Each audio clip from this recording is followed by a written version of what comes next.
Hi అండి, నమస్కారం అండి. నేను మీ హారికాని. Welcome back to my channel. ఈరోజు అందరికీ ఇష్టమైన ఆనియన్ సమోసా చేస్తున్నాను. దాని ప్రాసెస్లోకి వెళ్ళిపోదామండి. ముందుగా ఒక బౌల్ తీసుకొని అందులో 2 కప్స్ మైదా పిండి వేసుకోండి. మైదా పిండి జల్లి పెట్టుకోండి. నేను జల్లి పెట్టుకున్నాను. 2 కప్స్ మైదాకి 2 స్పూన్స్ కార్న్ఫ్లోర్ వేసుకున్నానండి.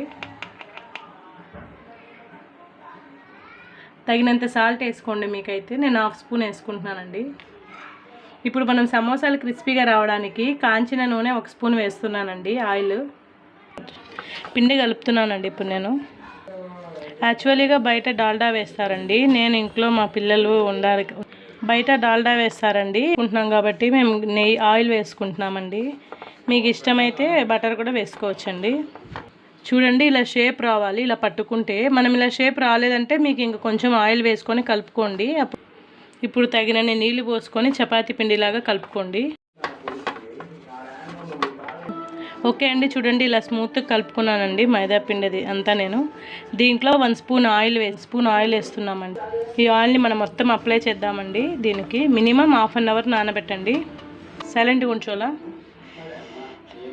ఓకే అండి, ఆనియన్స్ 3 తీసుకున్నాను. ఆనియన్స్లో వాటర్ కంటెంట్ ఉంటుంది కాబట్టి మనం ఒక 10 మినిట్స్ అక్కడ ఫ్యాన్ కింద పెడుతున్నానండి. సన్నగా తరుక్కున్నాను. షాపింగ్ బోర్డ్ మీద అయినా కానీ పేపర్లో అయినా కానీ ఫ్యాన్ కింద పెట్టేయండి. అంత లోపల మన పిండి కూడా నానుతుందండి. ఓకే అండి, ఇలా పోసుకుంటున్నాను. సన్నగా అండి, అది తీసేస్తాలే. పల్సగా ఇట్లా ఈవెన్గా షాపింగ్ బోర్డ్ మీద ఆనియన్స్ స్ప్రెడ్ చేస్తున్నానండి. ఇంకా తీసేసి ఫ్యాన్ కింద పెడుతున్నాను. ఓకే అండి, పిండి బాగా నానింది. ఇంక ఇప్పుడు మనం సమోసాస్ కోసం షీట్స్ తయారు చేసుకుందాం. ఒక చిన్న బాల్ అంతా తీసుకోవాలండి. మైదా పిండిలో డిప్ చేసేసినామండి. డిప్ చేసుకొని చాలా పల్సగా రుద్దుకోవాలండి.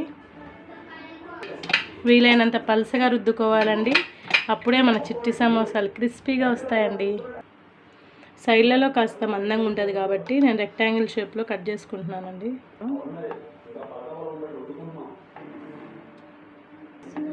కట్ చేసుకున్నాక దీన్ని ఇంకొకసారి పల్సగా ఇలా తిక్కుకోండి. మనకి ఒక చపాతీకి 3 సమోసాస్ వస్తున్నాయండి. ఇలా నైఫ్తో కట్ చేసుకోండి. ఇలా ఈక్వల్ పార్ట్స్గా వస్తాయి. ఇలా మీరు ఎన్ని షీట్స్ కావాలో అన్ని షీట్స్ తయారు చేసి పెట్టుకోండి. ఇందులోకి ఆనియన్ స్టఫింగ్ చూపిస్తానండి మీకు.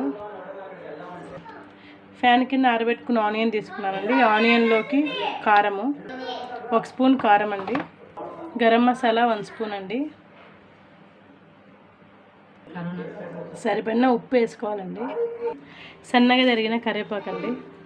అంతా మిక్స్ చేసుకోవాలండి. సమోసాలు మనం పేస్ట్ చేయడానికి కొద్దిగా మైదా, కొద్దిగా వాటర్ వేసి చేసుకోండి. థిక్గా పేస్ట్ చేసుకోండి. ఈ కన్సిస్టెన్సీలో వచ్చేంత వరకు దాన్ని డ్రై రోస్ట్ చేసుకున్నామండి. ఒక 30 సెకండ్స్ వరకు చేసుకున్నాము. ఓకే అండి, 30 సెకండ్స్ ఫ్రై చేసినాక గట్టిగా అయినాయండి. ఇంకా తీసేస్తున్నాను. ఇలాగే అన్నీ డ్రై రోస్ట్ చేసుకోవాలండి సమోసా షీట్స్ అన్నీ. ఇప్పుడు ఆనియన్స్ స్టఫ్ చేస్తున్నాము. సమోసా షేప్ ఎలా వస్తుందో చూద్దామండి. 1 స్పూన్ ఆనియన్ అండి. నేను స్టఫ్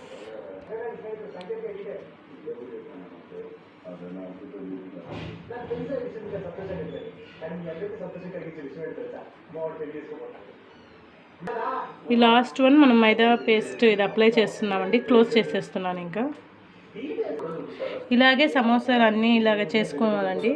ఆనియన్స్ స్టఫ్ చేసుకొని అన్నీ చేసి పెట్టుకోవాలి.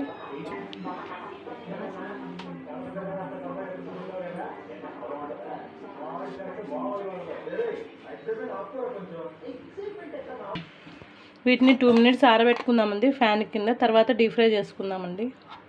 ఇప్పుడు ఆరబెట్టుకున్న సమోసాస్ ఆయిల్లో సిమ్లో మీడియం ఫ్లేమ్లో పెట్టుకున్నానండి. ఆయిల్ హీట్ అయింది. ఇంకా సమోసాస్ వేసేస్తున్నాను.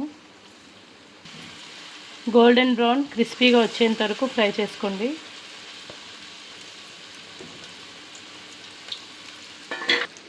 మనం సమోసాలు ఆరబెట్టుకున్నాం కదండి. ఆరబెట్టుకోవడం ఎందుకంటే మనం క్రిస్పీగా తొందరగా అయిపోతాయండి సమోసాస్. చూడండి, బ్రౌన్ కలర్ వచ్చేసినాయి సమోసాలు అప్పుడే. ఓకే అండి, చూడండి శబ్దం ఎలా వస్తుందో. ఇలాగే మనం మూత పెట్టకుండా అలాగే వదిలేద్దామండి. ఓకే అండి, ఇంక నేను సర్వింగ్ బౌల్లోకి తీసేసుకుంటున్నాను. మన తయారైపోయినాయి మన చిట్టి ఆనియన్ సమోసాలు. ఈ వీడియో కనుక నచ్చితే మీకు లైక్ చేయండి. ఓకే అండి, నా ఛానల్ నచ్చితే లైక్ చేయండి, షేర్ చేయండి, సబ్స్క్రైబ్ చేసుకోండి, చిన్న కామెంట్ పెట్టండి. బాయ్.